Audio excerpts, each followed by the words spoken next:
중국인과 세계 부동산 거품 그리고 거짓말. 윌리엄 리. 중국인들이 전 세계 주요 도시에 부동산 거품을 일으키고 있다는 점은 익히 알려져 있습니다.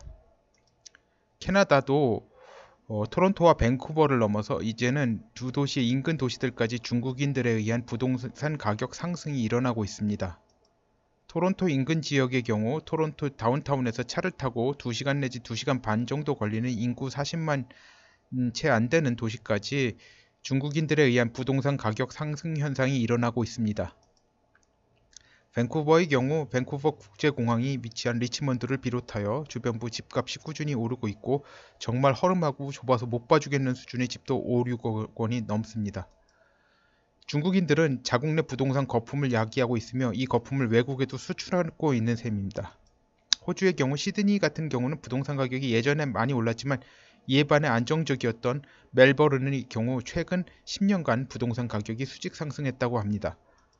참고로 시드니와 멜버른은 호주의 양대 도시로 두 도시 다 하계 올림픽을 개최한 적이 있습니다. 그리고 현재 멜버른에서 소위 말해서 호주 오픈 테니스 대회가 열리고 있습니다. 세계 4대 테니스 프로 테니스 대회 중에 하나죠. 중국인들은 어느 도시를 가나 일단 집을 하나 현금으로 구입하고 그 집을 담보로 대출받든지 하는 등으로 융자를 얻어 집을 한 채 더 구입하는 경우가 많습니다. 거의 습관적입니다. 이건 마치 비버가 본능적으로 댐을 건설하는 것과 같습니다. 한국 진도, 전라남도 진도에 거액이 투자된 차이나타운이 건설되는 상황인데 이는 중국 민간인들이 자발적으로 하는 거라기보다는 중국 정부가 군사적 목적으로 조성하는 것이라는 설이 파다합니다. 중국인들은 소위 요지 개념에 매우 익숙해요. 매우 민감합니다.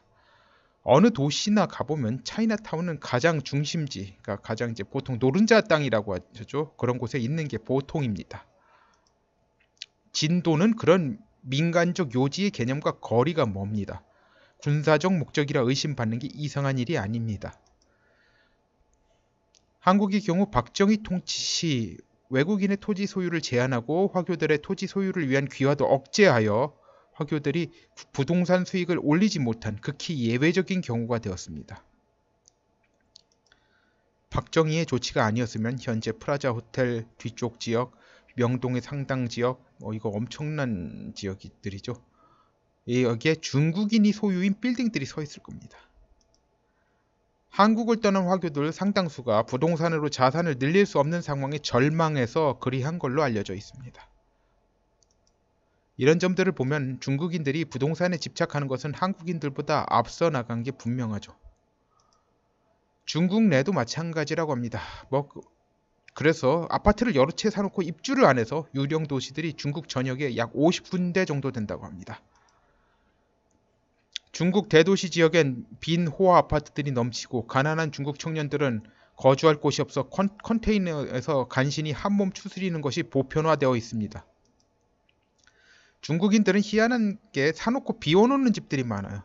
이 때문에 밴쿠버 시당국은 비워두는 집에 부과하는 그 세금 그리고 비영주권자가 매수인인 경우 그 부동산 매수인인 경우에 새로운 세목을 신설했습니다. 15% 세율입니다. 비영주권자가 매수인인 경우 집을 사면 15% 세금을 내야 됩니다. 집값에. 제가 아는 사람도 중국에서 이민 올 때 자기가 살던 상해 아파트 비워놓고 왔습니다. 지금은 어떻게 되는지 모르겠습니다. 그 사람하고 얘기한 지가 오래돼서. 중국인들의 이런 습성으로 인해 은행이 조심하지 않던지, 그러니까 제대로 된 시스템이 없으면, 체킹 시스템이 없으면 담보의 가치가 순간 하락해 금융기관이 집단 부실화할 우려가 있어요. 그러니까 중국인들이 이런 습성에 대해서 굉장히 조심해야 돼요. 시스템을 잘 만들어 놔야 됩니다. 근데 지금 중국의 은행들이 그 시스템이 잘 돼 있는지 굉장히 회의적이에요. 여태까지는 그 경제 성장을 바탕으로 해가지고 거의 이런 부실한 시스템의 문제가 안 드러났던 것일 가능성도 충분히 있습니다. 중국 경제가 취약한 점은 미국의 공격 받아서만이 아닙니다. 이게 내부 외환이 겹친 거예요. 이미 안에도 내부 안에도 상당히 많이 부실화되어 있어요. 그런데 이런 상황을 왜곡해서 미국이 무역 전쟁을 거는 것만 아니면 별 문제 없다는 이런 소리들을 퍼뜨리는 움직임이 있어요. 그래서 이런 이야기가 퍼져서 한국인들 중에서 이런 이야기가 선동되어서 중국이 외부에서 충격을 받지 않으면 이 상황을 무한히 버틸 수 있다고 믿는 어이없는 경우가 간혹 있습니다. 뭐 하여튼간 뭐지 부실이 있는 것은 틀림없지만 중국이 그러니까 트럼프가 무역 전쟁을 걸지 않으면 무한대로 그러니까 중국에서 문제가 안 일어날 수 있다. 그걸 갖다 이제 픽스하면서 나갈 수 있다. 글쎄요, 뭐 그거는 좀 더 논란의 여지가 있습니다만 뭐 한번 살펴봐야 될 것 같습니다. 좀 말이 안 돼요. 너무 부실하니까 아니 어떻게 유령 아파트가 50군데가 있는 정도인데 참 덤핑으로 거래를 성사시키고 소위 그러니까 거래라는 거 무역 거래예요. 국제 무역 거래. 소위 농민국이라는 사람들 노동력을 후려쳐서 그러니까 노동력 착취죠. 무역 신용장을 획득하고 무역 신용장을 바탕으로 금융기관에서 새로운 융자 얻고 뭐 해서 그래서 돈 벌면 아파트 사고 그 아파트 담보로 융자 얻어 다른 아파트 사고. 그러니까 중국 사람들은 이런 것에 대한 이런 그 식의 이런 근데 반드시 뭐 똑같이 이런 식으로 한다는 게 아니라 이런 그 여러 가지 무한히 이런 것에 대한 응용력이 뭐 굉장히 좋아요. 뭐 좋게 말하면 좋고 좋은 거고 나쁘게 말하면 진짜 혀를 내둘를 정도예요. 그러니까 이게 문제가 뭐냐면 이 사람들이 이 과정에 안정성이나 그런 걸 갖다 바라고 하는 게 아니라 무조건 공격적으로 하는 거예요. 그러니까 한 과정, 한 프로세스에만 문제가 생겨도 도미노 현상으로 거대 붕괴가 일어날 수 있습니다. 지금 중국이 이런 식의 외화 획득에서 벗어나기 위해서 소위 한국의 고부가 가치 산업에 눈독을 들이는 건 이상한 일이 아닙니다.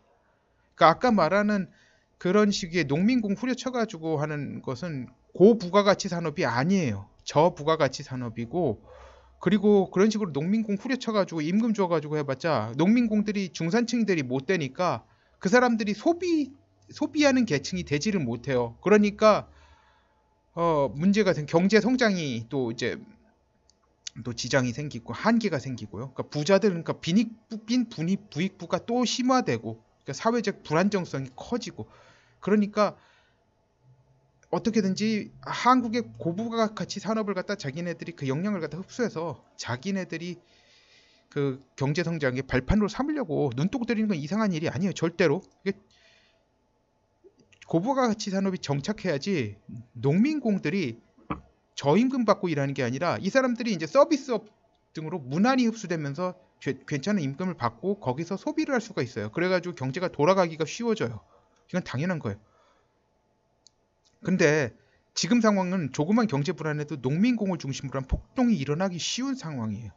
근데 여기서 벗어나려면 이제 이건 중원부원이 됐네요. 저기 죄송합니다. 저기 슬라이드가 그렇게 됐네. 자, 중국이 그러니까 한국의 고부가 가치 산업을 갖다 노리는 것은 매우 자연스러운 행동이에요. 중국 입장에서는 당연히 할 수밖에 없는 선택이 그들이 특별히 악해서 이런 선택하는 거 아닙니다. 이거 가지고 중국인들 미워해서는 안 됩니다. 하지만 동시에 이런 일을 갖다 눈 뜨고 그냥 당하면 바보 머저리입니다. 지금 그래서 중국 사람들이 한국 사람들 계속 눈 뜨고 당하는 바보 머저리로 남겨두려고 하는 거고 그 바보 머저리를 상태를 유지하기 위해서 계속 문재인 박원순 같은 친중 정치인을 갖다니 계속 그 자리에 앉아 있을 수 있게 도와주는 거고 언론인들한테 계속 공작을 하는 거예요. 자, 중국 공산당은 한국인들이 이에 대해 각성하는 걸 지연시키려 인터넷에 요원들 푸는 걸로 보여요. 요즘 와서 굉장히 심해졌습니다. 중국 경제는 무사하고 미국이 건드리지 않으면 아까 이미 얘기한 거죠. 이게 항상 이런 얘기가 계속 중국 경제는 무사하고 미국이 건드리지 않으면 중국은 무사할 것이고 한국 산업 넘보는 일이 없을 것이다 라는 이런 동영상 올리고 댓글 올리고 요즘 와서 이 공작이 굉장히 심해졌습니다. 중국은 겉으로 공산주의 국가지만 실제 정치는 나치 독일과 오히려 유사한 점이 많죠. 하여튼간 노조라는 것도 없죠. 노동자 천국을 표방하는 공산주의가 노조를 억압하고 있습니다. 네. 자, 근데 지금 중국 정부는 이 중국 측의 이런 사정에 대해서 한국인들이 각성하면요, 이 문재인이나 박원순 같은 사람을 갖다 도저히 지지할 수가 없어요. 끌어내려야 되는 겁니다. 그런데 이 사람들이 자리에 있어야지 한국인들을 눈을 가리고 한국에서 빼갈 수 있는 거 다 빼가고 그럴 수 있는 거예요. 그래서 지금 요즘 와서 유튜브 댓글 요원들 하여튼간 대거 투입되고, 그리고 저기 그 여러 가지 거 유튜브, 페이스북은 모르겠습니다만 유튜브는 지금 굉장히 공작의 중심지가 됐어요. 여러분들이 그래서 이 유튜브 정보들을 갖다 좀 각성을 하고 봐야 돼요. 그러니까 더블 체크들을 해야 돼요. 모든 정보에 대해서 찾아봐야 됩니다. 저도 저기 누가 이런 식으로 글 쓰고 그런 것에 대해서 진짜 이런가 해가지고 또 찾아보니까 그게 다 이 사람들이 한 단면만 보여주면서 왜곡시키면서 사람들을 현혹시키려는 거예요. 결국은 불행히도 한국과 지금 앞으로는 윈윈이 안 될 수가 없어요. 지금까지 잠깐 됐던 거예요. 중국이 어느 정도까지 올라오는 순간. 근데 이제 중국이 더 올라가려면 윈윈이 될 수가 없어요. 한국을 밟고 갈 수밖에 없어요. 중국 입장에서. 왜냐? 자기네들도 망하기 싫으니까 방법이 다른 게 없어요. 예. 그렇다고 해서 그러니까 쟤네들은 망하기 싫어서 우리를 갖다 밟고 가는 거니까 이해하자. 그럴 수 있습니까? 그리고 한국을 밟고 간다고 그래서 얘네들이 얼마나 성장할지 그건 미지수예요. 성장도 못하고 그냥 주저앉을 수도 있어요. 그러니까 그냥 한국 망하게 하고 자기네들도 결국 같이 망하는 그런 상황이 될 가능성도 충분히 있습니다. 자, 이미 얘기했죠. 아무튼 눈 뜨고 이런 선전전에 당하면 안 될 것 같습니다. 이에 대해서 주변에 널리 알려주시길 바랍니다. 네, 감사합니다.